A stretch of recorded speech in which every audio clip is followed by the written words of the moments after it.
এরপরে নবীজি সাল্লাল্লাহু আলাইহি সাল্লাম বলেছেন, আমি দেখতে পেলাম নবীদের পরে পৃথিবীর সমস্ত মানুষের আমলনামায় এক পাল্লায় দেওয়া হলো, আর আমার সাহাবী আবু বকরের আমলনামার এক পাল্লায় দেওয়া হলো। তামাম পৃথিবীর সমস্ত মানুষের আমলনামার চেয়ে আবু বকর সিদ্দিকের আমলনামার ওজনটাই ভারী হয়ে গেল। এত মর্যাদাপূর্ণ সাহাবী হযরত আবু বকর সিদ্দিক রাদিয়াল্লাহু তাআলা। সেই আবু বকর সিদ্দিক রাদিয়াল্লাহু তাআলা কোরআন শরীফের সূরাতুন নিসার 110 নম্বর আয়াতটা যখন নাজিল হয় তখন তিনি অস্থির হয়ে গিয়েছিলেন। আয়াতের মধ্যে আল্লাহ কি বলেছেন শোনেন। আল্লাহ পাক বলেন, ওয়ামান ইয়ামাল সুআন। হযরত আবু বকর সিদ্দিক রাদিয়াল্লাহু তাআলা আনহু তিনি বলছেন, কুরআন মাজিদে আল্লাহ রাব্বুল আলামিন যখন আয়াত নাযিল করলেন, মাইয়ামাল সুআই ইউজজাবি, বান্দা যত ক্ষুদ্র থেকে ক্ষুদ্র গুনাহ করুক না কেন, ইউজজাবি, তার বদলা তাকে দিতেই হবে, পরিণাম তার ভোগ করতেই হবে। এই আয়াতটা যখন নাযিল হয়েছে তখন আবু বকর সিদ্দিক রাদিয়াল্লাহু তাআলা আনহু এত ভয় পেলেন, এত সন্ত্রস্ত হলেন। প্রিয় ভাইরা, নবী ছাড়া পৃথিবীর যত মানুষ আছে, আম্বিয়া আলাইহিমুস সালাতু ওয়াস সালাম ছাড়া সমস্ত মানুষের কম বেশি গুনাহ আছে না নাই? ইচ্ছাই হোক অনিচ্ছাই হোক, ছোট গুনাহ হোক বড় গুনাহ হোক। কিন্তু কোরআন মাজিদ আল্লাহ তাআলা ঘোষণা করেছেন, মাইয়ামাল সুআই ইউজজাবি, বান্দা যত ছোট আমল করুক না কেন অবশ্যই অবশ্যই তার সেই আমলের বদলা তাকে চুকাইয়া দেওয়া হবে। এই আয়াতটি যখন নাজিল হয় তখন হযরত আবু বকর সিদ্দিক রাদিয়াল্লাহু তাআলা আনহু এতটা ভয় পেলেন, সন্ত্রস্ত হলেন, তার মেরুদণ্ডের হাড় মনে হয় ভয়ে সন্ত্রস্তে ভেঙে যাচ্ছিল। তিনি বসার থেকে এমন সোজা হয়ে উঠলেন, তার মেরুদণ্ড থেকে একটা আওয়াজ নবীজি শুনতে পেলেন। আল্লাহর হাবিব সাল্লাল্লাহু আলাইহি ওয়াসাল্লাম জিজ্ঞেস করলেন, মা লাকা ইয়া আবা বকর সিদ্দিক, ও আবু বকর কি হলো আপনার, কি হয়েছে আপনার, এত সন্তুষ্ট হয়েছেন কেন, এত ভয় পেলেন কেন, আর আপনার কি হয়েছে, কিসের আওয়াজ হলো এটা? আবু বকর সিদ্দিক রাদিয়াল্লাহু তাআলা আনহু বললেন, ও আল্লাহর হাবিব, আল্লাহ এমন একটা কথা বলেছেন আমার কলিজা ফেটে চৌচির হয়ে যাচ্ছে, আমার মেরুদণ্ডের হাড় মনে হয় ভেঙে যাচ্ছে ভয়ে। আল্লাহ তাআলা কত মারাত্মক কথা বলেছেন, মাইয়ামাল সুআই ইউজজাবিহি, সামান্যতম একটা গুনাহ যদি কোনো বান্দা করে তাকে ছাড় দেওয়া হবে না, ইউজজাবি, ওই গুনার প্রায়শ্চিত্ত তাকে ভোগ করতেই হবে। তাহলে তো আমি ধ্বংস হয়ে গেলাম, কত গুনাহ জেনে না জেনে করেছি। আল্লাহ নবী সাল্লাল্লাহু আলাইহি সাল্লাম হযরত আবু বকরকে সান্ত্বনা দিয়ে বলেন, ও আবু বকর, আপনি কি চলার পথে হাত পায়ের মধ্যে ব্যথা পান না, হুঁচট খান না? বলে, হ্যাঁ হুঁচট খাই। কষ্ট পান না? কষ্ট পায়। নবীজি সাল্লাল্লাহু আলাইহি সাল্লাম বলেন, আবু বকর, ভয়ের কোনো কারণ নাই, চিন্তার কোনো কারণ নাই, জানা অজানায় অসংখ্য সগীরা গুনাহ হয়ে যায়। মানুষ যখন হুঁচট খায় চলার পথে, হুঁচট খাওয়ার বিনিময়ে আল্লাহ রাব্বুল আলামিন বান্দার আমলনামা থেকে সগীরা গুনাহ মাফ করে দেন। একটু চিৎকার দেখুন, আল্লাহু আকবার। অথচ আমরা অল্পতেই পেরেশান হয়ে যাই, আল্লাহ খালি আমারই চোখে দেখে। এই চিন্তা আছে না ভাই আমাদের, যে আল্লাহ খালি আমার চোখে দেখে, আমার খালি জ্বর হয়, ঠান্ডা হয়, কাশি হয়, আমার ছেলে অসুস্থ, মেয়ে অসুস্থ, এগুলা নিয়ে হতাশ হওয়ার কোনো কারণ নাই। শুধু নেক কাজ করলেই যে সমস্ত বিপদ দূর হয়ে যায় বিষয়টি তা নয়। নেক কাজ করলে যেটা হবে, আপনাকে একটা মৌলিক কথা স্মরণ করায় দিই। অনেকেই মনে করেন যে নেক কাজ করলে, ভালো কাজ করলে দুনিয়াতে কোনো মুসিবত আসবে না। এই কথাটি সঠিক নয়। যদি তাই হতো যে নেক কাজ করলে কোনো মুসিবত আমাকে স্পর্শ করবে না, তাহলে সাহাবায়ে কেরাম মুসিবতগ্রস্ত কেন হলেন? নবীগণ বিপদগ্রস্ত কেন হলেন? বরং এই পৃথিবীতে আসমানের নিচে জমিনের উপরে নবীরা যত কষ্ট পেয়েছেন, এত কষ্ট দুনিয়ার সাধারণ মানুষকে আল্লাহ পাক দেন না। হাদিস শরীফে এসেছে, আল্লাহর নবী সাল্লাল্লাহু আলাইহি ওয়াসাল্লাম নিজে বলেছেন, আসাদুল বালাই আল আম্বিয়া, সুম্মাল আমসাল ফাল আমসাল। এই দুনিয়ার মধ্যে সব চাইতে বেশি কষ্টের সম্মুখীন হয়েছেন নবীগণ। এরপরে সুম্মাল আমসাল ফাল আমসাল, মানে নবীদের সাদৃশ্য অবলম্বন আমলে আখলাকে চরিত্রে সুরতে সিরাতে যে যত বেশি গ্রহণ করেছে এই দুনিয়াতে তত বেশি মুসিবতের সম্মুখীন সে হয়েছে। সবাই মুসিবতের সম্মুখীন হয় না। নবীদের আমল আখলাক সুন্নাহ আদর্শকে যিনি যত শক্ত হাতে ধারণ করেছেন এই পৃথিবীতে তত বেশি মুসিবতের সম্মুখীন তিনি হয়েছেন। দেখবেন বর্তমান সমাজের দিকে একটু তাকান, নবীগণের ওয়ারিস উলামারা বর্তমান পৃথিবীতে আছে না নাই? একটু জোর আওয়াজে বলেন। নিঃসন্দেহে উলামা ইকরাম তো নবীগণের ওয়ারিস। ইন্নামাল উলামা ওয়ারাসাতুল আম্বিয়া ওয়া ইন্নাল আম্বিয়া লাম ইউরিসু দিনারা ওয়ালা দিরহামা। নিশ্চয় নবীগণ তারা হচ্ছে নিশ্চয় ইন্নামাল উলামা, উলামারা নবীগণের ওয়ারিস। আর নবীরা ওয়ারিস সম্পদ হিসেবে দিনার দিরহাম টাকা পয়সা রেখে যান নাই, আসমানি ইলম রেখে গিয়েছেন। ওই ইলমের উত্তরাধিকার হয়েছেন উলামায়ে কেরাম। সেই উলামায়ে কেরাম হচ্ছেন নবীগণের ওয়ারিস। তারা এই পৃথিবীতে চলার পথে কত বাধার সম্মুখীন তারা হয়েছেন একটু লক্ষ্য করেন। বিদেশের আলাপ বাদ দিয়ে দেন, নিজের দেশের দিকে একটু তাকান। এই দেশে ইসলামের প্রচার করতে গিয়ে, দ্বীনের কথা বলতে গিয়ে আলেমরা যত বেশি কষ্ট পেয়েছে, বাংলাদেশের কোন সেক্টরের মানুষ এত কষ্ট সহ্য করে নাই। এই কথাটাকে ঠিক নেবে ঠিক।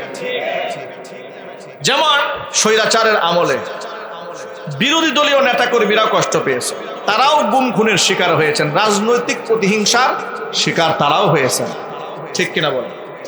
কিন্তু উলামারা, আলেম ওলামারা, দিনদার শ্রেণীর মানুষরা যে পরিমাণ টর্চারের শিকার হয়েছে, যে পরিমাণ কষ্ট তাদের ভোগ করতে হয়েছে, বাংলাদেশের কোন শ্রেণী পেশার মানুষকে এত কষ্ট ভোগ করতে হয় নাই।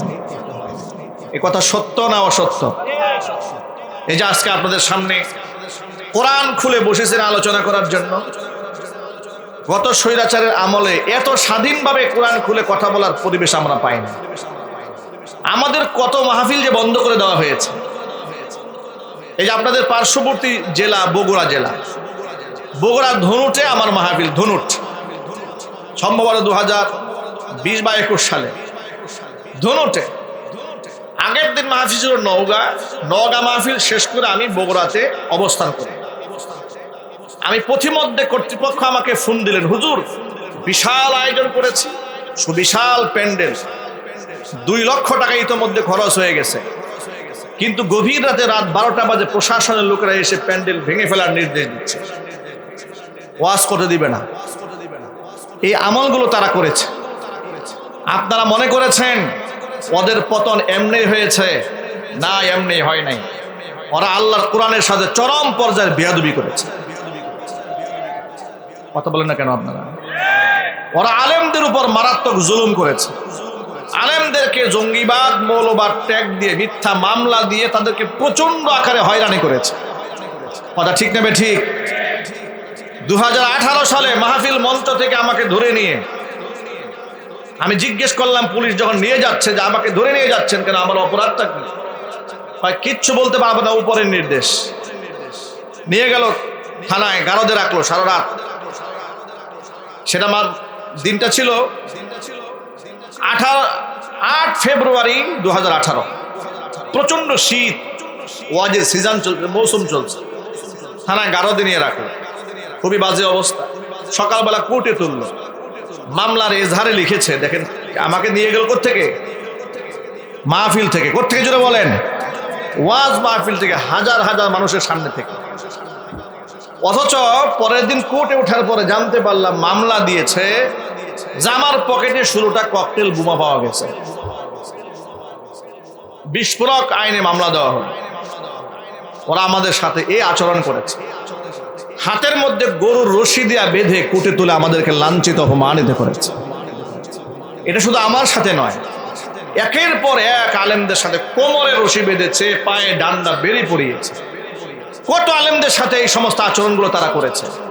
এই সমস্ত আলেমদের এবং বদদুয়া হাকে ওরা ধ্বংস হয়েছে। এমন পতন আল্লাহ ওদের করিয়ে দিয়েছে, পৃথিবীর ইতিহাসে এত নিকৃষ্ট পতন, গোষ্ঠী চাহা পালাতে হয়েছে, এমন অবস্থা পৃথিবীর কোনো সরকারের হয় নাই। কথা ঠিক নেবে ঠিক জোরে বলেন। শুধু বুঝাতে চাইলাম নবীগণের সুন্নাহ যিনি যত বেশি ধারণ করবেন তিনি তত বেশি মুসিবতের সম্মুখীন হবেন। সব আলেমরা মুসিবতের সম্মুখীন হয় না। কোন আলেমরা মুসিবতের সম্মুখীন হয় শোনেন। কোরআন মাজিদের মধ্যে আল্লাহ রব্বুল আলামিন বলে দিয়েছেন, চোখের সামনে অন্যায় দেখলে প্রতিবাদ জানাতে হবে। কুনতুম খায়রা উম্মাতিন উখরিজাত লিন-নাস তা'মুরুনা বিল মা'রুফি ওয়া তানহাউনা আনিল মুনকার। তোমরাই শ্রেষ্ঠ জাতি, মানবতার কল্যাণে তোমাদেরকে বের করা হয়েছে। সৎ কাজের আদেশ দেবে তোমরা, অসৎ কাজ থেকে মানুষদেরকে নিষেধ করবে। যে সমস্ত আলেমরা সমাজে শুধু সৎ কাজের আদেশ দেয় সমাজে তার শত্রু হয় না, কিন্তু অসৎ কাজ থেকে নিষেধ করলে সমাজের মধ্যে শত্রুতার অভাব থাকে না। আমাদের শত্রু কেন হয়েছিল? সরকার রাষ্ট্রীয় খরচে রাস্তার মোড়ে মোড়ে যখন মূর্তি বানানো শুরু করলো, আমরা প্রতিবাদ জানিয়েছিলাম। ধুলায় পারে যখন বিশাল মূর্তি বানাবার পরিকল্পনা হাতে নিয়েছিল, আমরা প্রতিবাদ জানিয়েছিলাম 2021 সালে। এই সমস্ত কারণে মূর্তির বিরোধিতা করার কারণে আমরা তাদের চক্ষু শুলে পরিণত হয়েছিলাম। যে মসজিদের মধ্যে আমরা খুতবা দিয়েছি বছরের পর বছর, ওই সমস্ত শিরিকের বিরুদ্ধে কথা বলার কারণে ওই সমস্ত মসজিদে তারা আমাদেরকে ঢুকতে দেয় না, নামাজও পড়াইতে দেয় নাই। মসজিদ আকসার মতো পুলিশ দিয়ে মসজিদ ঘেরাও দিয়েছে। এইরকম টর্চার আমাদের উপর তারা করেছে। আল্লাহ আছে না ভাই? একটু আওয়াজ দিয়ে বলেন ভাই আছে না? এই দৃশ্যগুলো আল্লাহ দেখে নাই? আল্লাহ দেখেছেন।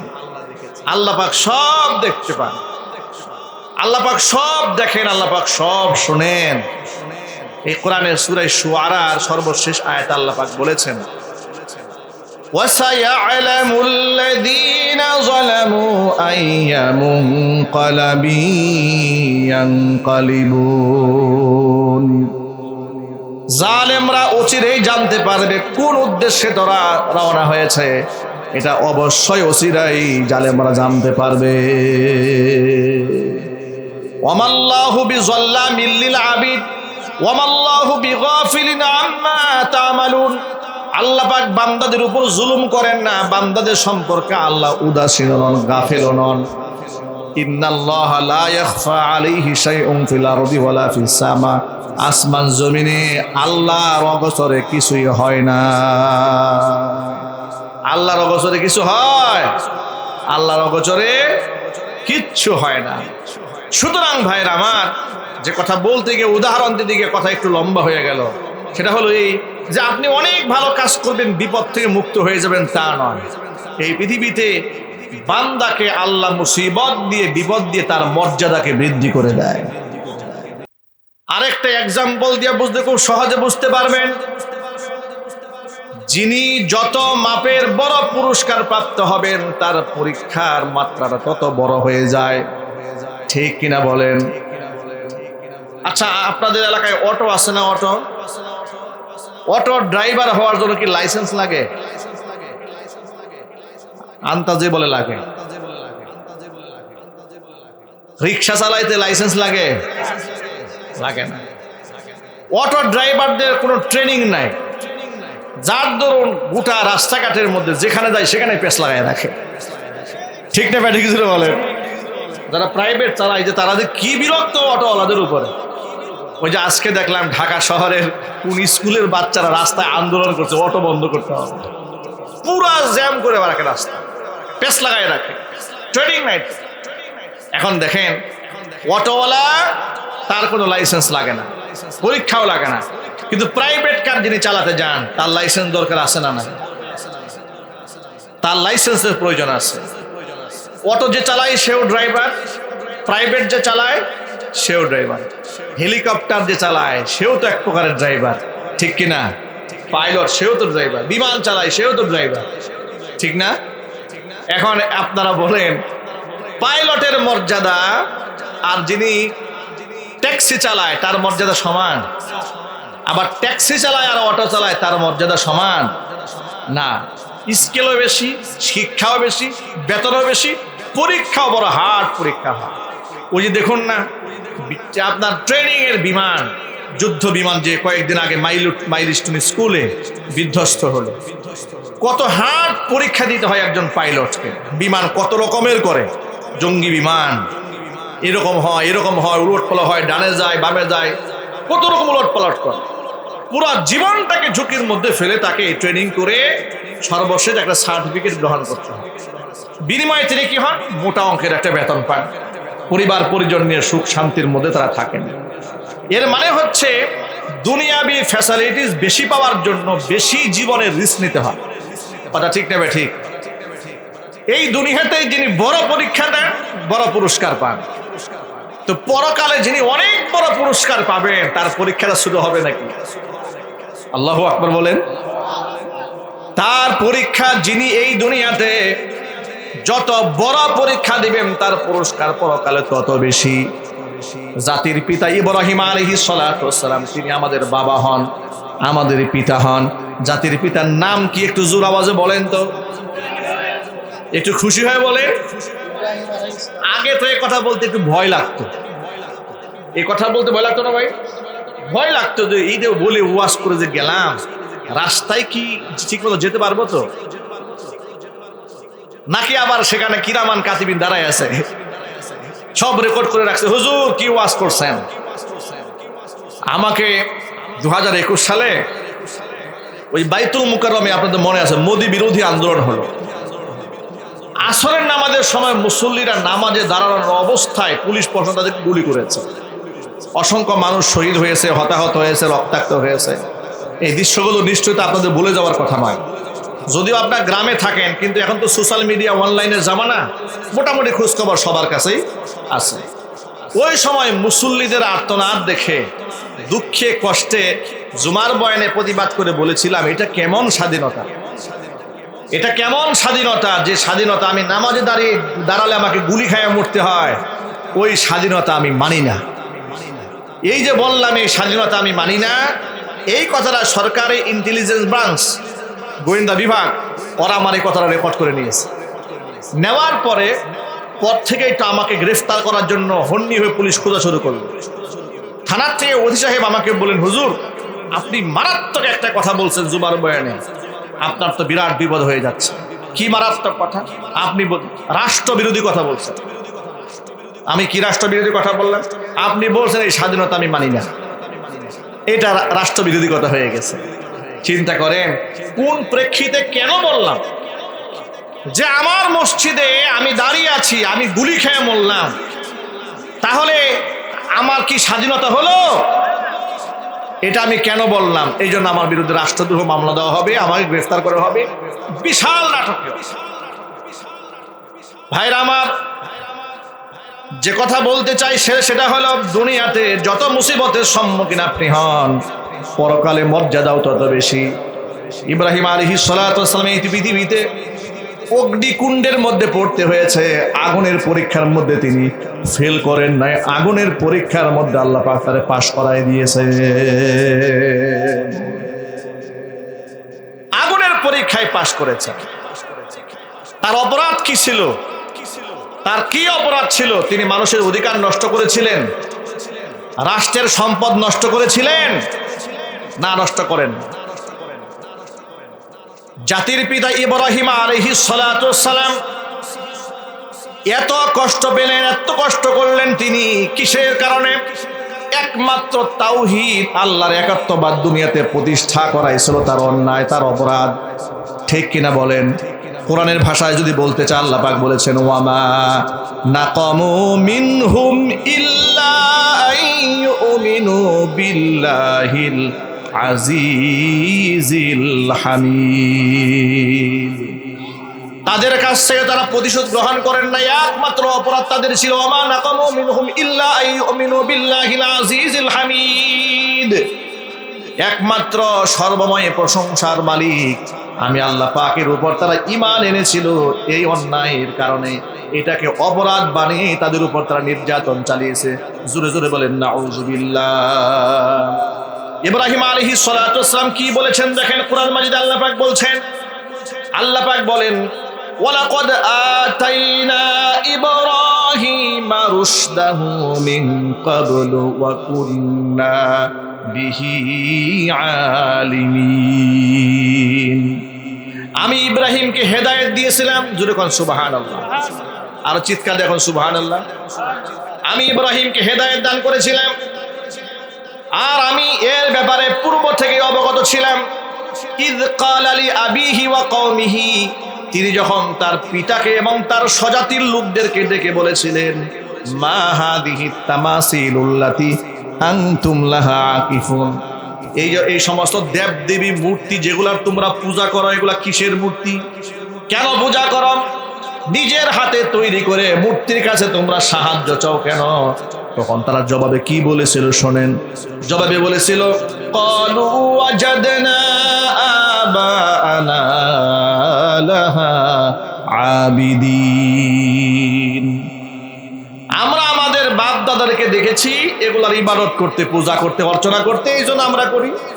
একটা তেলতেলা উত্তর, কোনো যৌক্তিকতা নাই। কেন করো? বাপ দাদা করতো এই জন্য করি।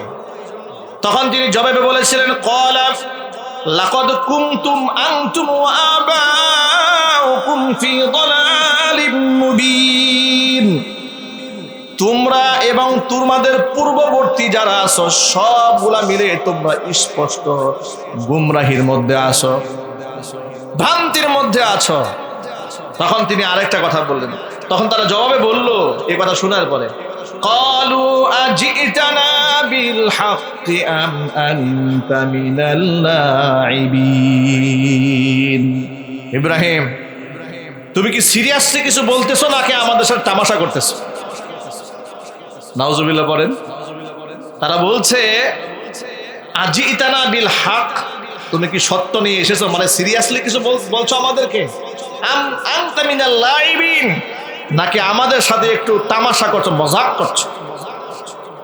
তিনি বললেন শোনো, তোমাদের সাথে মজাকের সম্পর্ক তো আমার নয়, তামাশা কেন করবো? আমি একজন নবী, নবী তো কখনো তামাশা করতে পারে না, ঠিক কিনা বলেন?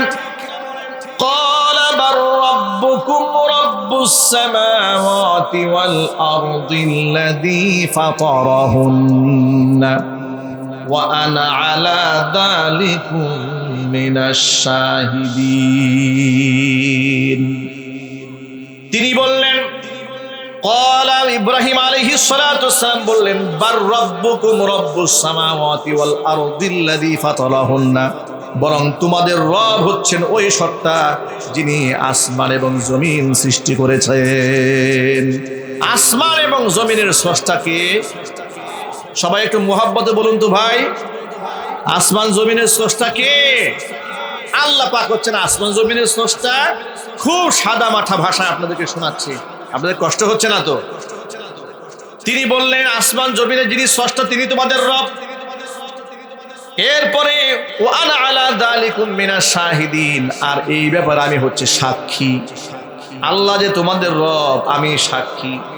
ওয়াতাল্লাহি লাকিদান্না আসনামাকুম বাদা আন তুওয়াল্লু মুদবিরিন, কসম করে বলছি তোমরা যখন এলাকা ছেড়ে মেলায় চলে যাবে অবশ্যই তোমরা দেখতে পারবে তোমাদের এই সমস্ত দেব দেবীকে নিয়ে আমার চক্রান্ত, আমার কৌশলটা বড় কেমন হয়। মানে কোন হেদায়েতে যখন কাজে আসে না, ছলে বলে কলে কৌশলে কোনো কথায় কাজে ধরে না, তখন তিনি একটা পলিসি অবলম্বন করেন। পলিসিটা কি? এলাকার লোকেরা মেলায় যাচ্ছে, তার আত্মীয় স্বজন বললো ইব্রাহিম চলো একটু মেলায় ঘুরে আসি। ইব্রাহিম বলে না, ইন্নী আনা সাকিম, আমার মন ভালো না, আমি অসুস্থ। আমি কি? অসুস্থ। এখন নবীরা কি মিথ্যা কথা বলেন? একটু জোরে বলেন, আরো জোরে বলেন তো। তিনি তো বললেন আনা সাকিম, আমি অসুস্থ। আরবিতে সাকিম অর্থ অসুস্থ, মারিদুন অর্থ অসুস্থ। মারিদুন শব্দের অর্থ হচ্ছে শারীরিকভাবে অসুস্থ, আর সাকিম মানে হচ্ছে মানসিকভাবে অসুস্থ। অবশ্যই মানসিকভাবে সুস্থ থাকার কোনো কারণ নাই। বাপ দাদা 14 গোষ্ঠী আল্লাহকে বাদ দিয়ে মূর্তির সেবা করে, তো মানসিকভাবে তো তার অস্বস্তি থাকারই কথা। তিনি এটাই বলেছেন। ওরা মনে করেছে যেহেতু শরীর খারাপ, ঠিক আছে, সব চলে গেছে মেলায়। মেলায় যখন চলে গেছে, এবার বাড়িতে মন্দিরে যেই মূর্তিগুলো আছে, দেবদেবী যেগুলো আছে, সেগুলাকে একা রেখে তারা তো চলে গেছে। ইব্রাহিম আলাইহিস সালাতু ওয়াস সালাম কুরালে একটা কাঁধে নিয়ে মন্দিরে ঢুকেছে। কুরাল কাঁধে নিয়ে মন্দিরে ঢুকে মূর্তিগুলার সামনে গিয়া দেখে বহু রকমের খাবার। এত খাবার থাকতে মূর্তিগুলো কোনো খানা খায় না। ইব্রাহিম আলাইহিস সালাতু ওয়াস সালাম কোরআনের ভাষায় সূরা সাফফাতে আল্লাহ ইতিহাস বলেছেন। প্রথমে গিয়া বলছে, কি ব্যাপার, মা লাকুম লা তানতিকুন, ব্যাপারটা কি? কোনো আওয়াজ টাওয়াজ নাই দেখি, হ্যাঁ, কথাবার্তা নাই। মা লাকুম লা তাকুলুন, এত খানা পিনা, গরিবরা ভিক্ষা করে খায়, খানা পায় না, তোদের সামনে এত খানা, সুবহানাল্লাহ, তোদের সামনে এত রকমের আইটেম, খাবার খাও না কেন? এখন কোনো কথাও নাই, আওয়াজও নাই। ইব্রাহিম আলাইহিস সালাতু ওয়াস সালামের মাথা নষ্ট হয়ে গেল। কি ব্যাপার, খাবারও খাবে না, কথার জবাবও দেবে না? তা তো হবে না, যে কোনো একটা করতে হবে। হয়তো বলো, আমাকে বুঝ দিতে হবে যে একটু আগে খেয়েছি, পেট ভরা, পরে খাবো, কিন্তু সেটাও বলো না। এতগুলো হাত নিয়ে দাঁড়ায় আছো, কোনো আওয়াজও নাই। কি ব্যাপার? মা লাকুম লা তাকুলুন ওয়া মা লাকুম লা তানতিকুন, খাও না কেন আর কথা বলো না কেন? কথার জবাব দিতে হবে। জবাব যদি না দাও, কুরাল কিন্তু কাঁধে নিয়ে এসছি, এই কুরাল দিয়ে আজকে তোমাদের চূড়ান্ত ফয়সালা হবে। আল্লাহু আকবার বলেন। এখন আপনারা বলেন তো, এই দেবদেবী, মূর্তি, বুতপুরস্ত, এই সবগুলা মিলে কোনো আওয়াজ আছে মুখে? আওয়াজ নাই।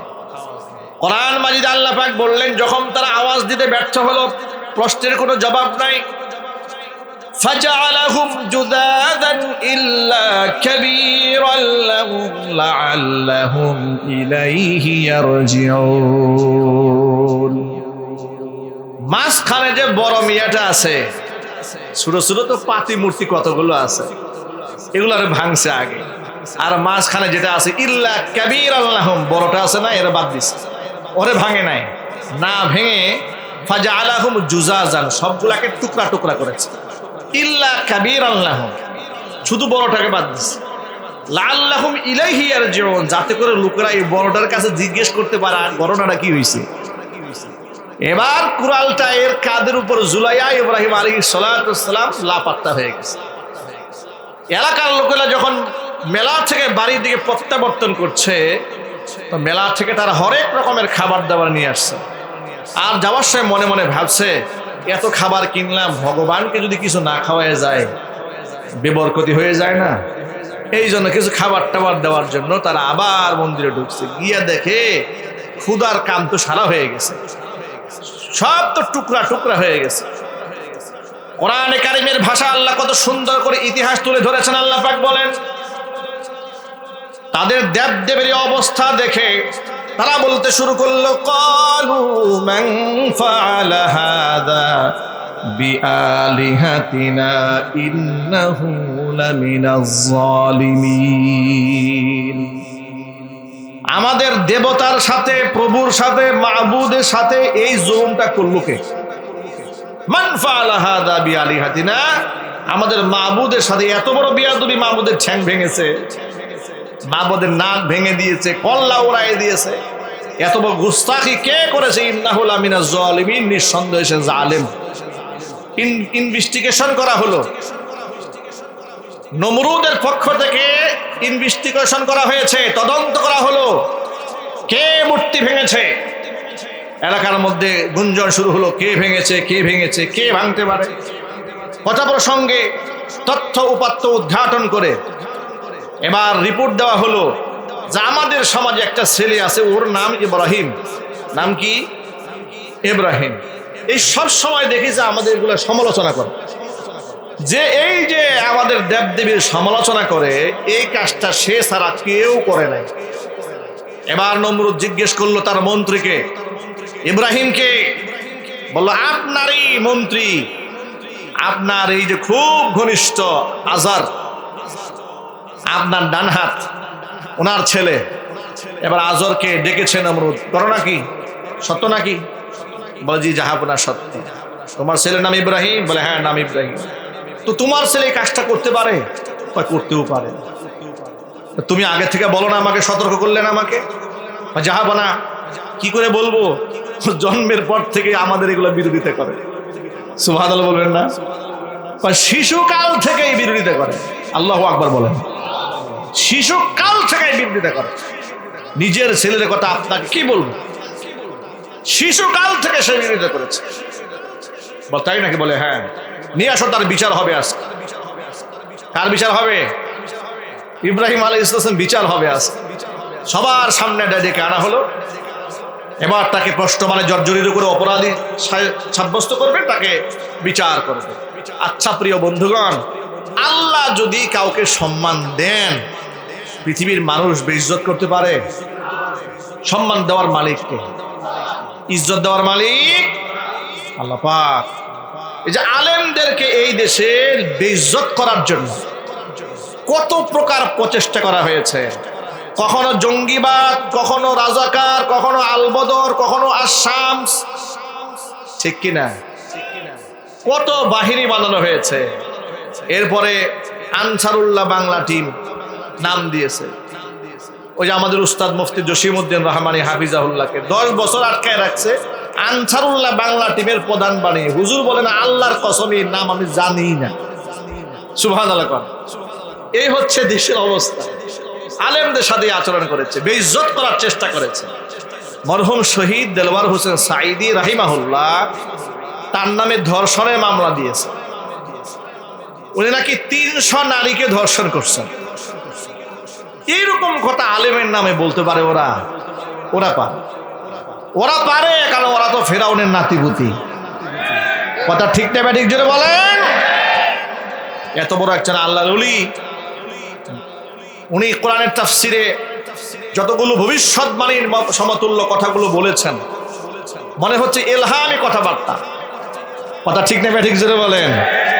বলেছিল না যে বেশি ওই যে গাছের আগায় থাকো, বেশি নাড়াচাড়া করো না, ফল খাও, পাতা খাও, কিছু বলবো না, কিন্তু ভেংসি কাইটো না, বান্দরামি করো না। তার গাছের গুড়া ধরে এমন ঝাঁকি দেব, মামু বাড়ি দিল্লি গিয়ে পড়বা। কথা কি মিলেছে? বেশি বান্দরামি করছে গাছে উঠে। কথা ঠিক না ঠিক জোরে বলেন? বান্দরামি করেছে। বাংলাদেশের 18 কোটি মানুষ গাছের গুড়া ধরে ঝাঁকি মেরেছে, মামু বাড়ি দিল্লি গিয়ে পড়েছে। ঠিক না ঠিক জোরে বলেন?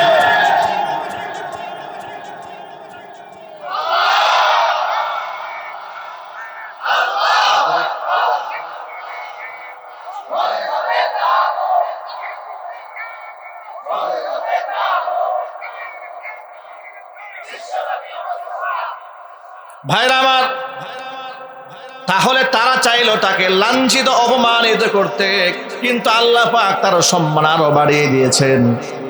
শেষ বিদায় যখন তার হয়ে গেল, এই দুনিয়া থেকে তিনি বিদায় নিতে যাচ্ছেন, বিদায়টা এতিমের মতো হয় নাই, ফকির মিসকিনের মতো হয় নাই, গোটা দুনিয়ার একজন বাদশার মতো আল্লাহ পাক তার বিদায় দিয়েছে। তার জানাজার মধ্যে শামিল হওয়ার জন্য লোকেরা কেমন পাগলামি করেছে দেখেছেন? সুবহানাল্লাহ। একটু সুবহানাল্লাহ বলেন না ভাই? আমি যে নিজে কত কাঁদা কেঁদেছি আল্লাহর এই ওলির জন্য। শিশুকাল থেকে একেবারে নাবালেগ থাকা অবস্থার তার বয়ান শুনতাম। নামাজ সম্পর্কে তার বয়ান শুনে হিফজখানায় যখন পড়ি, কেঁদে কেঁদে বালিশ ভিজায় ফেলেছি। এত তাসির ছিল তার কথায়, এত ইখলাস নিয়ে কথা বলেছেন, এত মোহাব্বত নিয়ে মানুষকে দাওয়াত দিয়েছেন। অসংখ্য মানুষকে তিনি নামাজি বানিয়েছেন, অসংখ্য সন্তানদেরকে পিতা মাতার আনুগত্যশীল বানিয়েছেন, মানুষকে তাওহীদ শিখিয়েছেন, শিরকের বিরুদ্ধে গোটা জাতিকে ঐক্যবদ্ধ করেছেন। ঠিক কিনা বলেন? মাজার পূজা, কবর পূজা, পীর পূজা, দুর্গা পূজা, দর্গা পূজা, সব কিছুর বিরুদ্ধে কঠিনভাবে হুঙ্কার দিতেন আল্লাহর এই ওলি। আজকে আফসোস লাগে, সে ওলির রেখে যাওয়া আমানত বাংলাদেশে নষ্ট হচ্ছে। যে ওলি বলেছেন দুর্গা পূজার সাথে মুসলমানদের কোনো সম্পর্ক নাই, সে ওলির কাফেলার লোকেরা এইবার দেখলাম দলে দলে পূজা মণ্ডপে হাজির হয়েছে। কথা ঠিক না ঠিক? এটা বড় দুঃখজনক কথা। আল্লাহর ওলিদের রেখে যাও আমানতকে চোখের সামনে এইভাবে আমরা নষ্ট করে দিতে পারি। কথা ঠিক না ব্যাঠিক জুড়ে বলেন ভাইরা আমার। তো আল্লাহর ওলি দুনিয়া থেকে বিদায় নিলেন। জানাজার নামাজ ঢাকায় লোকেরা পড়ার জন্য কেমন পাগল পাড়া করেছে, অ্যাম্বুলেন্সের সামনে শুয়ে পড়েছে। এমন রেকর্ড ভিডিওতে এখনো আছে, সাধারণ মানুষ চিৎকার দিয়ে কান্না করছে, বলছে রব্বুল আলামিন নিজের বাবা মারা গেলেও এত কষ্ট পেতাম না, কিন্তু একজন আলেম কোরআনের ফাঁকে দুনিয়া থেকে বিদায় হয়ে গেছে, এত কষ্ট আমরা পেয়েছি। মৃত লাশটা ধরে মানুষ কেমন চুমা খেয়েছে, মৃত্যুর পরে লাশটা কেমন হাসি দিয়েছিল, সব আল্লাহ পাকের কোরআনের কারণেই সম্মানটা আল্লাহ পাক দিয়েছেন। কথা ঠিক না ঠিক জোরে বলেন ভাইরা আমার। ওরা লাঞ্ছিত অপমানিত করতে চেয়েছে, আর আল্লাহ পাক তাকে সম্মান দিতে চেয়েছেন। লাঞ্ছিত করতে পারেন নাই, আল্লাহ ইজ্জত বাড়িয়েই দিয়েছেন। এটা আমি বোঝাতে চেয়েছি আপনাদেরকে যে আল্লাহ যদি সম্মান দিতে চান এই কোরআনের ভাষায়, কুলিল্লাহুম্মা মালিকাল মুলক তুতিল মুলকা মান তাশাউ ওয়া তানজিউল মুলকা মিম্মান তাশাউ ওয়া তুইজ্জু মান তাশাউ ওয়া তুদিল্লু মান তাশাউ বিয়াদিকাল খায়র ইন্নাকা আলা কুল্লি শাইইন কাদির।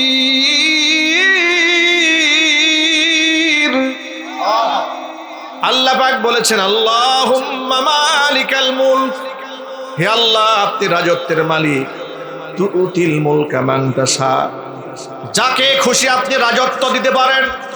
ওয়া তানজিউল মুলকা মিম্মান তাশা, যার থেকে খুশি তার কাছ থেকে রাজত্ব আপনি ছিনিয়েও নিতে পারেন। ওয়া তুইজ্জু মান তাশাউ ওয়া তুদিল্লু মান তাশা, যাকে খুশি আপনি ইজ্জত দেন, যাকে খুশি আপনি লাঞ্ছিত অপমানিত করেন। বিয়াদিকাল খায়র, সকল কল্যাণের চাবিকাঠি তো আল্লাহ আপনারই হাতে। ইন্নাকা আলা কুল্লি শাইইন কাদির, সকল ক্ষমতার একমাত্র মালিককে। আরো জোরে বলেন। এখন আমাদের বাংলাদেশে একটা শিরকি কথা রাজনীতির মাঠে চালু আছে। অনেক লোকেরা বলে ক্ষমতার উৎস জনগণ।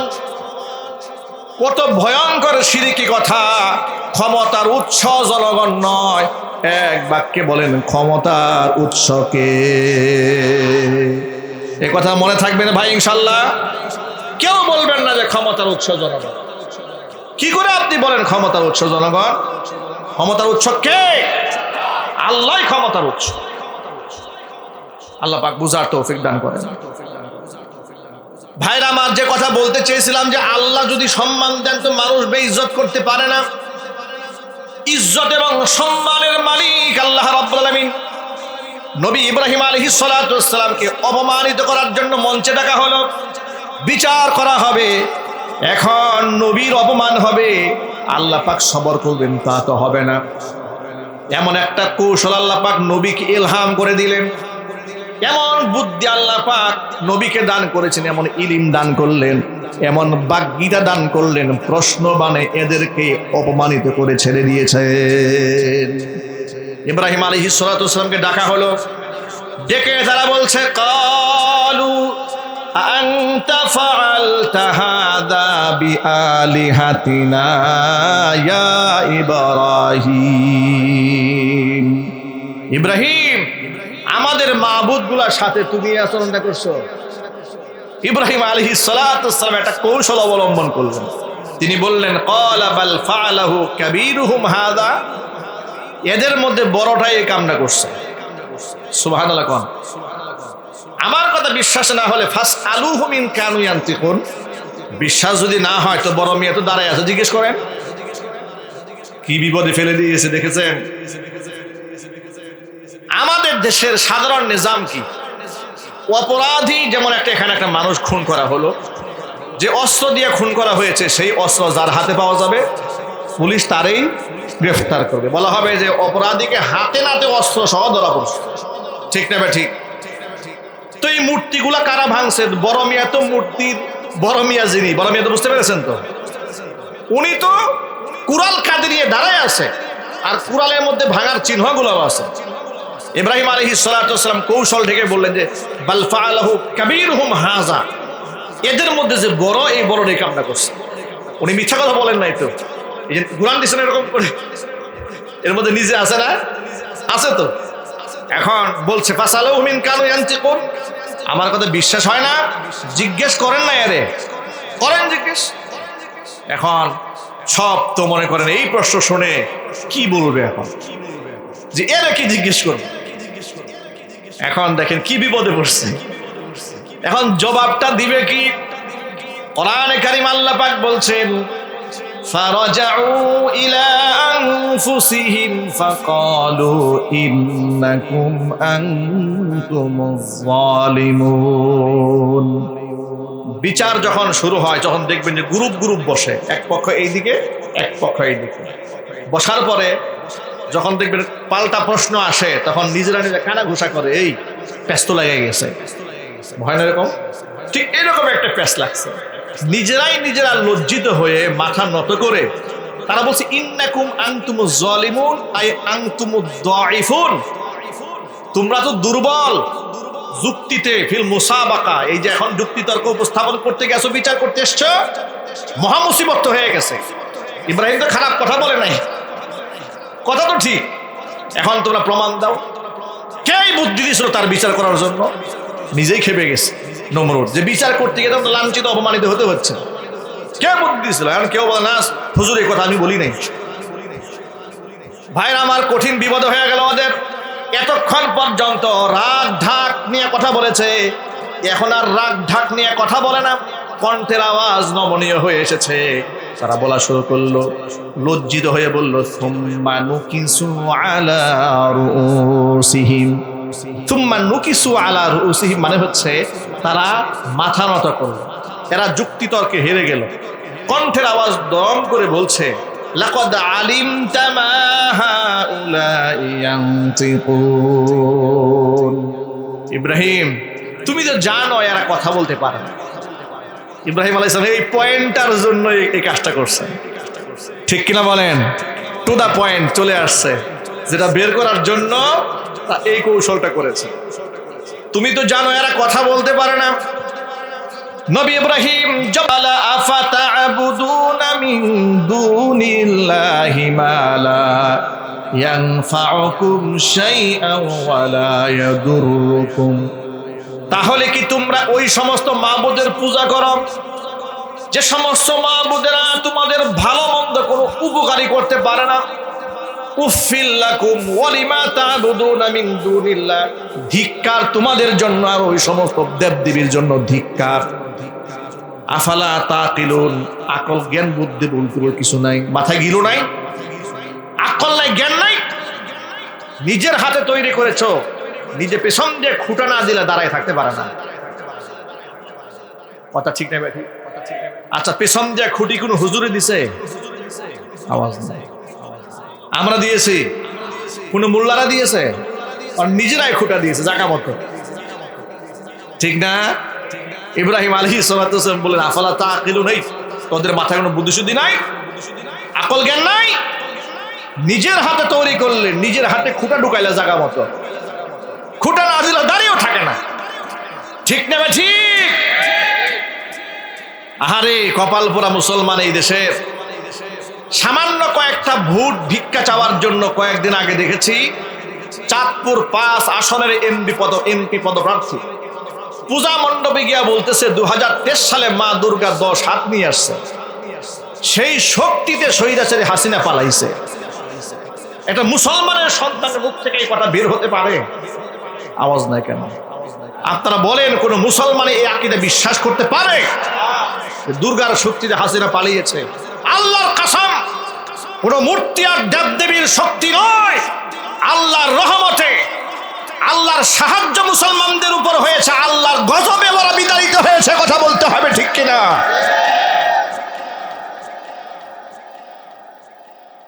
ইব্রাহিম আলাইহিস সালাতু ওয়াস সালাম বলেন আফালা তাকিলুন, জ্ঞান বুদ্ধি নাই মাথায়? কি ব্যাপার? যখন তারা যুক্তিতে তর্কে বাস্তবতায় হেরে গেছে, এখন তার পয়েন্ট নাই। কোনো পয়েন্ট আছে?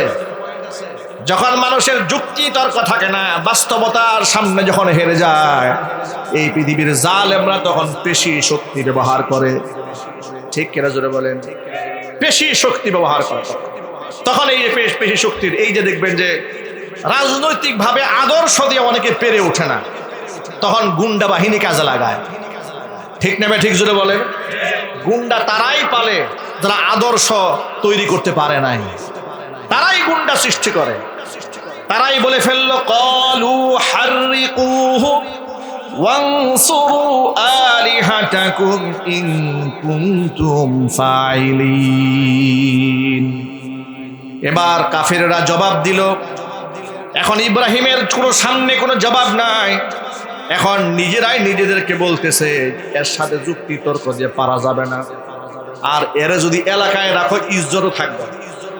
ঠিক নেবে? ঠিক থাকলে ইজ্জতও থাকবে না, আবার যুক্তি তর্ক দিয়ে যে হারাবে সেটাও পারবে না। তাহলে ক্ষমতা যেহেতু আমাদের হাতে আছে, কাজ করো, হাররিকুহু, এর আগুন দিয়ে পুড়ায় দাও, ওয়ানসুরু আলিহাতাকুম, আর তোমাদের দেব দেবীদেরকে সাহায্য করো। কেমন মাবুদের ইবাদত করে যে বান্দায় সাহায্য করে মাবুদরে। ওয়ানসুরু আলিহাতাকুম, তোমাদের যে দেব দেবীকে সাহায্য করো, আর এই দেব দেবীর শত্রু ইব্রাহিমকে আগুন দিয়ে পুড়ায় মারো। নাউজুবিল্লাহি মিন যালিক। যেগুলা যুগ যুগ ধরে জালেমরা করে এসেছে, আদর্শ দিয়ে পারে নাই, মিথ্যা মামলা দিয়েছে, জেলখানায় ঢুকিয়ে দিয়েছে, মিথ্যা মামলার মিথ্যা রায় দিয়ে ফাঁসির মঞ্চে আলেমদেরকে চড়িয়ে দিয়েছে। কথা ঠিক নেবে? ঠিক। এই যে ফেরাউন নমরুদের মতো, নমরুদ হুকুম করেছে আগুন দিয়ে পুড়িয়ে দাও, আগুন জ্বালিয়ে দেওয়া হলো, আগুনে ফেলে দেওয়া হবে। ইতিহাস আপনারা শুনেছেন, জামা কাপড় টেনে ছিঁড়ে উলঙ্গ করে নবী ইব্রাহিমকে অগ্নিকুণ্ডের মধ্যে ফেলে দেওয়া হয়েছে। কিন্তু এক বাক্যে জবাব দিয়ে বলেন, ইব্রাহিম আলাইহিস সালাতু ওয়াস সালাম যে অগ্নিকুণ্ডের মধ্যে পড়তে গেলেন নিজের স্বার্থে নাকি আল্লাহর তাওহীদ প্রতিষ্ঠার জন্য। আল্লাহ পাকের দেখতেছেন না? আল্লাহ রাব্বুল আলামিন ইব্রাহিম আলাইহিস সালাতু ওয়াস সালামকে কত বড় সম্মান ওরা দিলেন। জিবরাইল আলাইহিস সালাতু ওয়াস সালামকে পাঠিয়ে দিলেন, জিবরাইল যা, তাড়াতাড়ি যা, আমার খলিল, আমার বন্ধু বড় বিপদগ্রস্ত হতে যাচ্ছে, তাড়াতাড়ি যা, জান্নাতের মধ্যে গিয়া জান্নাতের ভেতর থেকে পোশাক নিয়া ইব্রাহিম খলিলের গায়ে উঠাইয়া দে। ইব্রাহিম আলাইহিস সালাতু ওয়াস সালাম জান্নাতি পোশাক দুনিয়াতেই পরলেন। এরপরে তিনি 40 দিন অবস্থান করলেন। বদনাম উদ্দেশ্যে তাফসীর কিতাবে 40 দিন তিনি সময় কাটালেন এই অগ্নিকুণ্ডের ভিতরে। তিনি সেখান থেকে বের হওয়ার পরে বললেন, এই পৃথিবীতে জীবদ্দশায় আমার হায়াতে যতগুলা সময় আমি কাটিয়েছি, সবচেয়ে আনন্দ ঘন এবং তৃপ্তির সাথে ওই 40 দিন আমার সময় কেটেছে। আগুনকে ফুল বাগান বানিয়ে দিয়েছেন কে? ক্ষমতা আল্লাহর আছে না নাই? মনে প্রাণে বিশ্বাস করবে। এটা আমাদের আকীদা। এটা কার আকীদা? এটা আমাদের সকলের আকীদা যে আগুনের কোনো ক্ষমতা নেই, বাতাসেরও ক্ষমতা নাই, পানিরও ক্ষমতা নাই। বাতাসকে আল্লাহ উড়িয়ে নিয়ে যাওয়ার হুকুম করলে বাতাস উড়িয়ে নিয়ে যায়, আগুনকে জ্বালাতে বললে আগুন জ্বালায় দেয়। ঠিক কিনা বলেন? প্লাবন, এটাকে যদি আল্লাহ পাক হুকুম করেন তাহলে মানুষের বাড়িঘর ধ্বংস করে।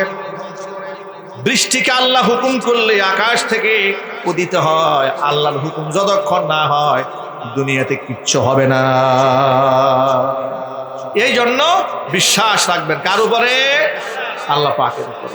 দেখেন ইব্রাহিম আলাইহিস সালাতু ওয়াস সালামকে তো আল্লাহ অনেক অনেক পরীক্ষা করেছে। এটা মাত্র একটা এক্সাম্পল দিলাম যে আল্লাহর তাওহীদ প্রতিষ্ঠায় নবী ইব্রাহিম খলিল অগ্নিকুণ্ডে পড়েছেন। আল্লাহ পাক সূরা বাকারায় তার প্রশংসা করে বলেছেন, ওয়াইদ বিতালা ইব্রাহিম রাব্বুহু বিকালিমাতিন ফাতাম্মাহুন্না। ইব্রাহিম খলিলকে তার রব আমি আল্লাহ বহু পরীক্ষা করেছি, সব পরীক্ষার মধ্যে আমার ইব্রাহিম ফার্স্ট ক্লাস ফার্স্ট হয়েছে। জোরে কোন সুবহানাল্লাহ। আমরা তার সন্তান। ভাইরা, যেহেতু আল্লাহ পাক হযরত ইব্রাহিম আলাইহিস সালাতু ওয়াস সালামকে জাতির পিতা বানাবেন, সম্মান কি কম না বেশি? অনেক বেশি না? আল্লাহু আকবার বলেন। যেহেতু এত বড় সম্মাননা দেবেন, তাকে এই মিল্লাতের এই কওমের পিতা বানাবেন, এই জন্য তার পরীক্ষাটা ছিল অনেক কঠিন। সুবহানাল্লাহ বলেন। যার পরীক্ষা যত কঠিন হয় তার মর্যাদা তত বেশি হয়। আল্লাহর নবী কি বলেন শুনুন। আল্লাহর হাবিব সাল্লাল্লাহু আলাইহি ওয়াসাল্লাম বলেছেন, নবুয়তের 23 বছর হায়াতে জিন্দেগিতে আমি যতটা কষ্ট সহ্য করেছি, পৃথিবীর সমস্ত নবীদের কষ্ট একত্রিত করলেও আমার কষ্টের সমান হবে না। সবচেয়ে বেশি কষ্ট আমি মুহাম্মদ রাসূলুল্লাহ সাল্লাল্লাহু আলাইহি ওয়াসাল্লাম এই জমিনে করেছি। ভাইরা, এই জন্য ভালো আমল করলে দুনিয়াতে কোনো বিপদ হবে না, বিষয়টি তা নয়। দেখুন, দুনিয়াতে কয়েকটা কারণে বিপদ আসতে পারে, এগুলো খুব মনে রাখবেন সব সময়। দুনিয়াতে বিপদ কয়েকটা কারণে হতে পারে। যেমন কোরআনের ভাষা আল্লাহ বলছেন, যহারাল ফাসাদু ফিল বাররি ওয়াল বাহরি বিমা কাসাবাত আইদিন নাস লিয়ুযীকাহুম বা'দাল্লাযী আমিলু লাআল্লাহুম ইয়ারজিউন। জলে এবং স্থলে বিপর্যয় শুরু হয়েছে, এগুলা মানুষের হাতের কামাই করা ফসল। কেন শাস্তি দেই শোনো, মানুষ যে পাপ করে পুরা পাপের প্রায়শ্চিত্ত দুনিয়াতে আমি দেই না, সামান্য শাস্তি দেই যাতে করে মানুষের মধ্যে অনুশোচনা জাগ্রত হয়ে মানুষ যেন আমি আল্লাহর দিকে ফিরে আসতে পারে। আরেকটা আয়াতের মধ্যে আল্লাহ পাক বলছেন, ওয়ামা আসাবাকুম মিন মুসিবাতিন ফাবিমা কাসাবাত আইদিকুম ওয়া ইয়াফু আন কাসীর। তোমাদেরকে যত মুসিবত পাকড়াও করে সব তোমাদের হাতের কামাই করা ফসল। এগুলো আমাদের মতো গুনাহগার বান্দাদের জন্য প্রযোজ্য। কথা ঠিক নেবে ঠিক। কিন্তু আপনারা বলেন, নবীদের কোনো গুনাহ আছে? আরো জোরে আওয়াজে বলেন। নবীরা বেগুনা মাসুম। নবীরা কি জুড়ে বলেন? বেগুনা মাসুম। এটা বিশ্বাস করবেন, ইসমাতুল আম্বিয়া, এটা আমাদের আকীদা। আহলুস সুন্নাহ ওয়াল জামাতের গুরুত্বপূর্ণ আকীদা হচ্ছে নবীরা মাসুম আর সাহাবীরা মাগফুর। সাহাবীরা কি? মাগফুর, মানে ক্ষমা প্রাপ্ত। তারা মানুষ হিসেবে তারা গুনাহ করেছেন, ভুল হয়েছে, কিন্তু তারা আল্লাহর পক্ষ থেকে ক্ষমা প্রাপ্ত, আল্লাহর পক্ষ থেকে জান্নাতের সুসংবাদ প্রাপ্ত। সুতরাং আমাদের মতো আদনা মানুষ হয়ে সাহাবায়ে কেরামের সমালোচনা করার কোনো অধিকার নাই। ঠিক কিনা বলেন? কিছু কিছু পণ্ডিত আছে দেখবেন, আলেম, খুব পণ্ডিত মনে করে নিজেকে, তো সাহাবায়ে কেরামের রাজনৈতিক দর্শনগুলা বিশ্লেষণ করতে গিয়া তারা বলেন, এখানে হযরত আলীর ডিসিশনটা একটু ভুল হয়েছে, এখানে আয়েশার ডিসিশনটা একটু ভুল হয়েছে। নাউজুবিল্লাহ বলবেন না? আরেক জায়গায় বলে আমিরে মুআবিয়া রাদিয়াল্লাহু তাআলা আনহু এই যে রাজনৈতিকভাবে এখানে কাজটা সঠিক সিদ্ধান্ত নেন নাই, নাউজুবিল্লাহ। আবার বলছেন উসমান গনি জিন্নুরাইন যদি এই কাজটা না করতেন তাহলে তিনি শহীদ হইতেন না, কোরআন তেলাওয়াত অবস্থায় তিনি রক্তাক্ত হয়ে মারা যেতেন না, নাউজুবিল্লাহ। সাহাবায়ে কেরামকে জাস্টিস করতেছে, পাগলের তো মাথা নষ্ট হয়ে গেছে। কথা ঠিক নেবে ঠিক। সাহাবায়ে কেরামের মধ্যে যদি কোনো ভুল বুঝাবুঝি হয়ে থাকে, তাদের ব্যাপারে তো আল্লাহর সিদ্ধান্ত হয়ে গেছে, রাদিয়াল্লাহু আনহু ওয়া রাদু আনহু, এদের প্রতি আমি আল্লাহ সন্তুষ্ট। সুবহানাল্লাহ বলবেন না? যাদের প্রতি আল্লাহ সন্তুষ্ট হয়ে গেছে, আপনি কোথাকার কোন সলিমউদ্দিন তার বিচার করেন? আপনি কথা বলেন। আপনি যে তাকে ইতিহাসের কাঠগড়ায় দাঁড় করায় দিলেন, একজন সাহাবীকার বিচার করা শুরু করলেন যে ওনার এই কাজটা ভুল হয়েছে। আবার দেখলাম এক বক্তা, আল্লাহ মাফ করুক, আমি কোনো নাম বলবো না, শুধু আমাদের সতর্কতার জন্য বলি, একজনে বলতেছে যে উনি হয়তো দোষটা একটু কম করছেন, এই জন্য তার একটু শাস্তি কম, উনি একটু বেশি করছেন বিধায় একটু বেশি শাস্তিটা পাইছে। আচ্ছা, এমন একটা বিয়াদবিপূর্ণ শব্দ সাহাবীদের ব্যাপারে আমাদের মতো আদনা গুনাহগারের জন্য বের করা কি সম্ভব? এটা কি মানা হয়? কষ্ট হচ্ছে আপনাদের? কষ্ট হচ্ছে? বড় পীর আব্দুল কাদের জিলানী রাহিমাহুল্লাহ, নাম তো শুনেছেন।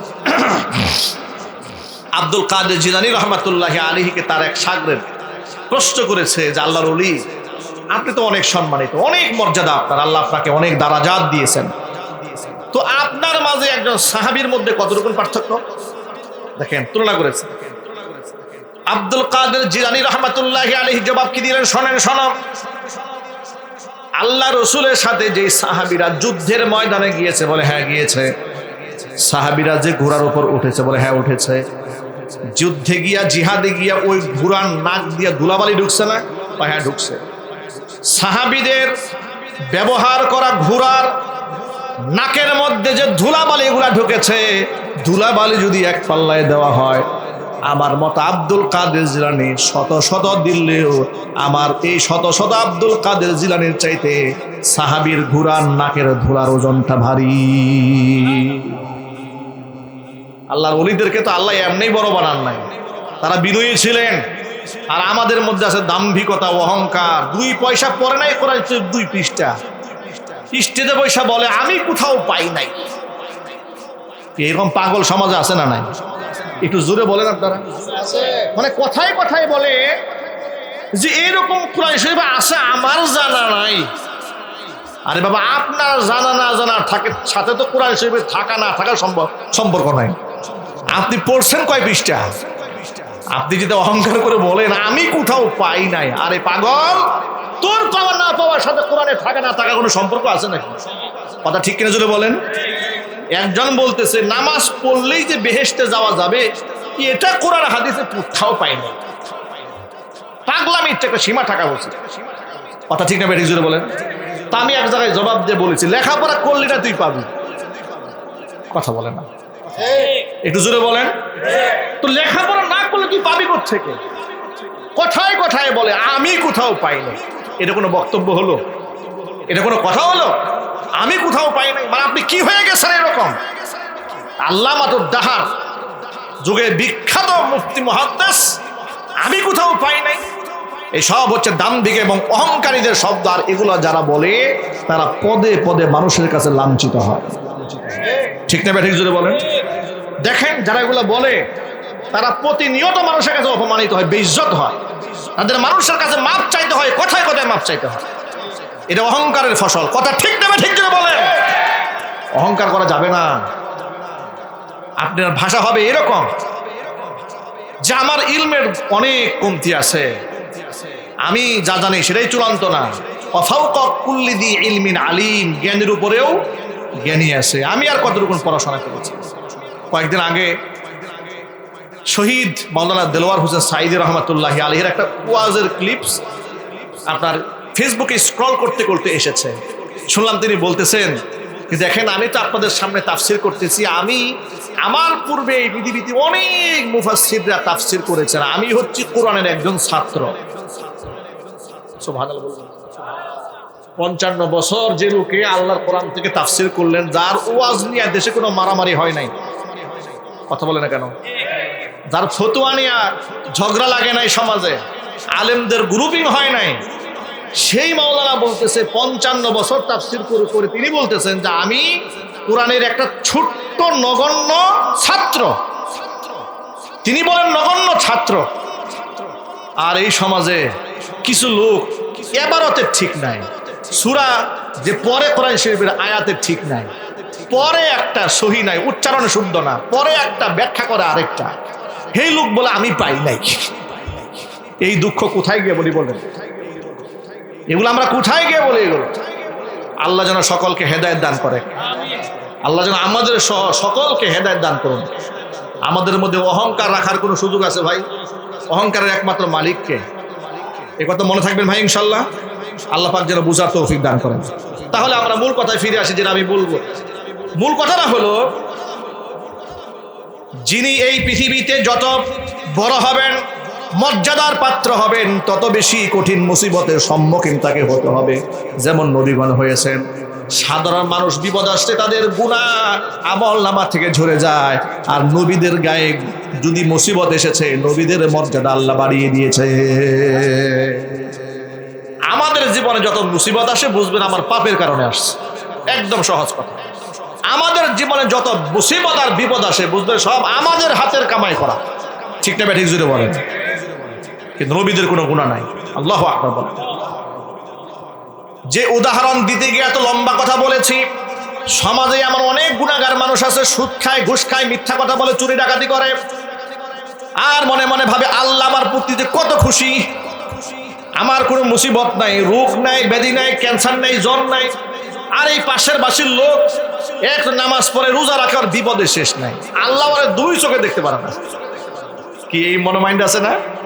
এই কথা বলতে গিয়ে এই যে এতগুলো কথা বললাম। হাদিস শরীফের মধ্যে এসেছে আল্লাহ পাক যে বান্দাকে পছন্দ করেন ফাআজ্জালা লাহুল উকুবাতা ফিদ দুনিয়া, দুনিয়াতেই তার শাস্তি আল্লাহ ত্বরান্বিত করেন। হুসট খাওয়ার মাধ্যমে হোক, জেলখানার মাধ্যমে হোক, ফাঁসির মঞ্চে ওঠার মাধ্যমে হোক, পেরেশানগ্রস্ত হওয়ার কারণে হোক, রিমান্ডে যাওয়ার মাধ্যমে হোক, কিংবা অর্থ করে জরিমানা দেওয়ার মাধ্যমে হোক, এই সমস্ত কাজ জীবনে ঘটিয়ে আল্লাহ পাক ব্যক্তির জিন্দেগির গুনাহ খাতা মাফ করে দেয়। পক্ষান্তরে পাপের স্বর্গ রাজ্য গড়ে তুলেছে, পাপ আর পাপ। এখনো কোনো পাপ নাই যে করে না, কিন্তু আল্লাহ এর ধরে না। এর উদাহরণ ব্যাপারে আল্লাহ নবী কি বলেন শোনেন, এই কথাটা খুব মনে রাখবেন।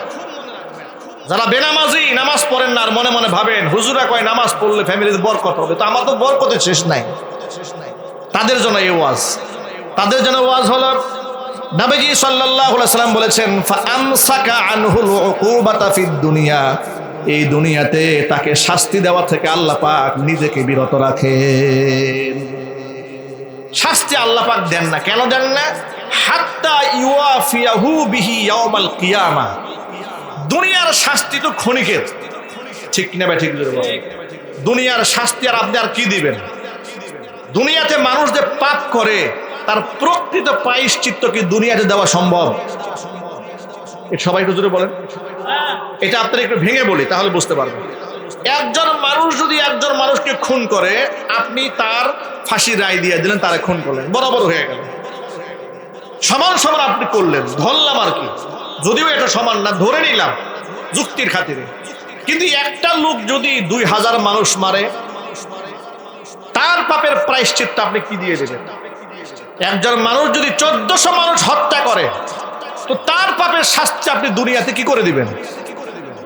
এই জন্য বাংলাদেশে আন্তর্জাতিক অপরাধ ট্রাইব্যুনালের chief prosecutor advocate Tajul Islam গতকালকে বলেছেন যে হাসিনা যে অন্যায় করেছে, 1400 মানুষ খুন করেছে, কম করে হলেও তার 1400 বার ফাঁসি দেওয়া উচিত। এটা আমি বলিনি, এটা অ্যাডভোকেট তাজুল ইসলাম সাহেব বলেছেন যে প্রমাণ আদি পাওয়া গেছে, সে তো হত্যার নির্দেশদাতা, ঠিক নেবে ঠিক। 1400 মানুষের হত্যার দায়ে তার কমপক্ষে কতবার ফাঁসি হওয়া উচিত? 1400 বার ফাঁসি হওয়া উচিত। কিন্তু এরা তো আর মানবিক দৃষ্টিকোণ থেকে দেওয়া সম্ভব না। একবার হয়তো মৃত্যুদণ্ড নিশ্চিত করা যাবে বাংলাদেশের আইনে বিচারে, কিন্তু এই যে বাকি 1399 জন মানুষ খুন করার যে পাপটা রয়ে গেল, ওই মায়ের বাকি আছে না? কথা বলেন তো, ওই মাইকটা আপনি দিবেন কই? হ্যাঁ, এই জন্য জাহান্নাম দরকার। এই জন্য জাহান্নাম শুধু হাদিস কোরআন দিয়ে বিশ্লেষণ করা, এটা বৈজ্ঞানিক ভাবেও বিশ্লেষণ করা যায়, বিবেকেও বলে জাহান্নাম দরকার, ঠিক কিনা বলেন? আবার একটা ভালো কাজের এক্সাম্পল দেখেন। একটা মানুষ আল্লাহর দ্বীন কায়েম করার জন্য জান দিয়েছে, মাল দিয়েছে, দাওয়াত দিয়েছে, ইকামাতুদ দ্বীনের জন্য, আল্লাহর দ্বীন জমিনে কায়েম করার জন্য। এখনো কোনো কষ্ট নাই যে জীবনে সে সহ্য করে নাই, বছরের পর বছর বাড়িতে ঘুমাইতে পারে নাই, কথা বলে নাই, এরকম হয় নাই ভাই? বছরের পর বছর গ্রামে যাইতে পারে নাই। আমি কয়েক মাস পর্যন্ত আমার নিজের এলাকা থেকে পালায় থাকছি চোরের মতো। এটা আমি আমার কথা বলি, আমি পালিয়ে থেকেছি। আমাকে যেখানে পাবে সেখানে গ্রেফতার করে। কি অপরাধ আমরা কি রাষ্ট্রে চুরি ডাকাতি করেছিলাম? বলেন ভাই বলেন। আমরা কি দেশের টাকা বিদেশে পাচার করেছিলাম? এগুলো তো করি নাই আমরা, কিন্তু আমাদের উপর এই টর্চারটা করা হয়েছে। কত মানুষ খেতে ঘুমিয়েছে, ঘরে ঘুমাতে পারে নাই। আমার এক ভক্ত বিআরটিতে চাকরি করে, বিআরটিএ গাড়ির কাগজপত্র করে না, সেখানে বরিশাল আগলঝালা বাড়ি। এই যে জুলাই আগস্টের বিপ্লবে রাষ্ট্র স্বাধীন হওয়ার পরে উনি আমাকে ফোন দিয়ে বললেন, হুজুর 16 বছর পরে গ্রামে গেলাম। কত বছর পরে? 16 বছর একটা মানুষ তার নিজের গ্রামে পা রাখতে পারে। এইভাবে এই বাংলাদেশ থেকে কত মানুষ এই গোটা পৃথিবীতে ইসলামের জন্য, দ্বীনের জন্য, সত্যের জন্য, ইনসাফের জন্য জেল খাটলো, জরিমানা দিল, এক পর্যায়ে দুনিয়া থেকে বিদায় হয়ে গেল। তো তার প্রাপ্তিটা কি? তারও তো একটা প্রাপ্তি দরকার আছে না নাই? হ্যাঁ, এই জন্য সেই প্রাপ্তির জায়গা হচ্ছে জান্নাত। সেই প্রাপ্তির জায়গা কোথায়? জান্নাত। আমি তো জানি না পাবো কি পাবো না, আল্লাহ তোমার দেয়া সেরা জান্নাত। আমি তো জানি না পাবো কি পাবো না, আল্লাহ তোমার দেয়া সেরা জান্নাত। আমি শুধু জানি নরকের অগ্নি সইতে পারবো না কোনো দিন রাত। আমি তো জানি না পাবো কি পাবো না, আল্লাহ তোমার দেয়া সেরা জান্নাত। আমি তো জানি না পাবো কি পাবো না, আল্লাহ তোমার দেয়া সেরা জান্নাত। আল্লাহ পাক যেন দান করে, জোরে করে আমিন। ভাইরা আমার, এই জন্য একটা জায়গা থাকা দরকার। এই কষ্টের প্রাপ্তিটা ইনশাল্লাহ আমরা জান্নাতে পাবো, ইনশাল্লাহ বলেন। আল্লাহ পাক যেন আমাদের সকল ভাইদেরকে, মা বোনদেরকে জান্নাতের মেহমান হিসেবে কবুল করেন, জোরে করে আমিন। দুইটা নিয়ামতের কথা বলতেছিলাম, দুইটা নিয়ামত খুব দামি। নিয়ামাতানি মাগবুনুন ফীহিমা কাসীরুম মিনান নাস, আস-সিহহাতু ওয়াল ফারাগ। দুইটা নিয়ামত, একটা নিয়ামতের নাম হচ্ছে সুস্থতার নিয়ামত, আরেকটা নিয়ামতের নাম হচ্ছে অবসর সময়ের নিয়ামত। সময়কে নষ্ট করা যাবে না। কুরআন মাজিদে আল্লাহ তাআলা সময়ের কসম করেছেন, ওয়াল আসরি ইন্নাল ইনসানা লাফি খুসর। আল্লাহ পাক বলেছেন ওয়াদ-দাহরি, যুগের কসম করেছেন, সময়ের কসম করেছেন।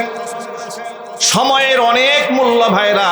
এই জন্য আমরা ওয়াদা করব আজকের পর থেকে আমরা ইমানদার বান্দা বান্দি যারা আছি, এক মুহূর্ত সময় আমরা নষ্ট করব না, বলেন ইনশাআল্লাহ। একাকি বসে আছেন, জিকির করবেন সুবহানাল্লাহ সুবহানাল্লাহ সুবহানাল্লাহ।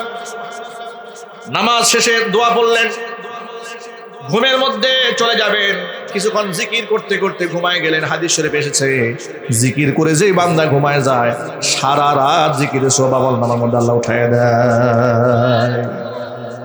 জামাতের সাথে এশারের নামাজটা আদায় করেন মসজিদে গিয়ে, অর্ধ রজনী পর্যন্ত আপনি একেবারে জামাতের সাথে এশা যদি আপনি আদায় করেন, এশা থেকে ফজর পর্যন্ত সারা রাত তাহাজ্জুদে সময় কাটাই দিলে যে সওয়াব হতো, বান্দা ঘুমায় থাকলেও আমলনামার মধ্যে আল্লাহ পাক সেই সওয়াব লিখে দেন।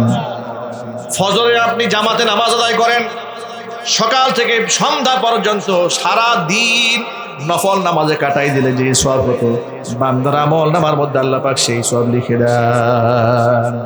আমরা মানুষের গীবত করে, শিকায়ত করে, পরনিন্দা করে, পরচর্চা করে আমরা আমাদের সময় নষ্ট করব না। এই সময়ের অনেক মূল্য আছে না ভাই? আল্লাহ পাক আমাদের বোঝার তৌফিক দান। এখানে লিখেছেন, আসসালামু আলাইকুম। ওয়ালাইকুম আসসালাম রাহমাতুল্লাহ। হুজুর, আমি আপনার আজান আমার ফোনে অ্যালার্ম টোন দিয়ে রাখছি। সুবহানাল্লাহ। প্রতিদিন আপনার আজান শুনে আমার ঘুম ভাঙে। মাশাআল্লাহ বলেন। আমার খুব শখ সরাসরি আপনার আজান শুনবো।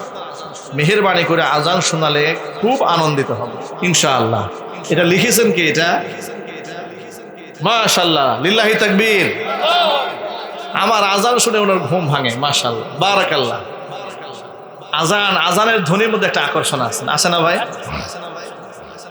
আজান অনেক বড় আকর্ষণ। এটা অমুসলিমরাও আজানের সুরে পাগল হয়ে যায়, ঠিক কিনা?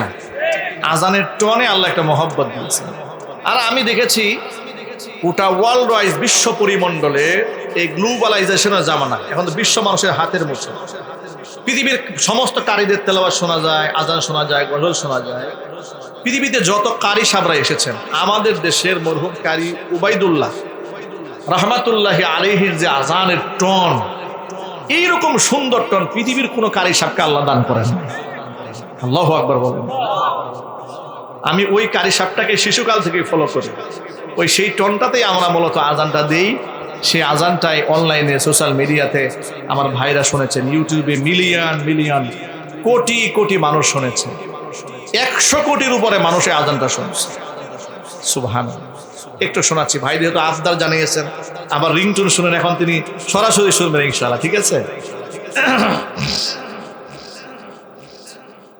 আল্লাহু আকবার, আল্লাহু আকবার,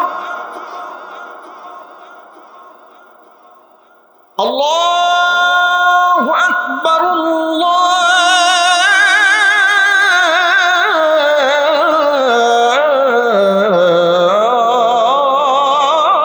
আল্লাহু আকবার।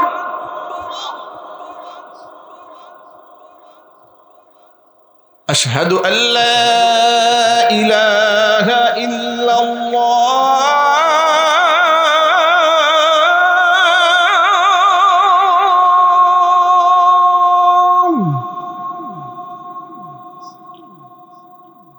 আশহাদু আল্লা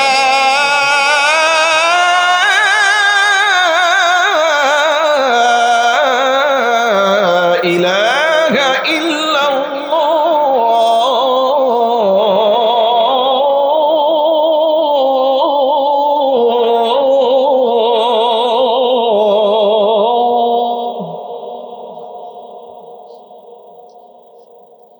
أشهد أن محمد رسول الله،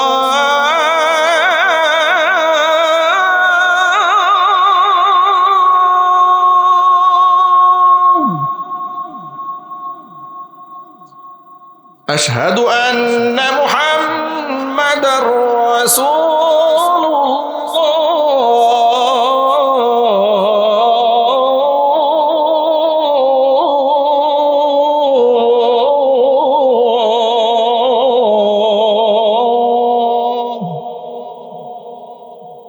আজানের ধ্বনিটি গভীর রাতে এতটুকু, মাইকের আওয়াজ অনেক দূরে যাচ্ছে। পূর্ণাঙ্গ আজান দিলে একটা বিতর্কের সৃষ্টি হতে পারে, ফিতনা হতে পারে, ঠিক কিনা বলেন? আজানের এই সুরের প্রতি একটা মহব্বত আছে না আমাদের? আল্লাহ তাআলা নামাজের প্রতি মহব্বত যেন আরো বাড়ে দেন, জোরে কোন আমিন। ভাইরা, আমি আপনাদের এলাকায় একবারে নতুন মেহমান, এই এলাকায় ইতিপূর্বে আমার আসা হয়নি।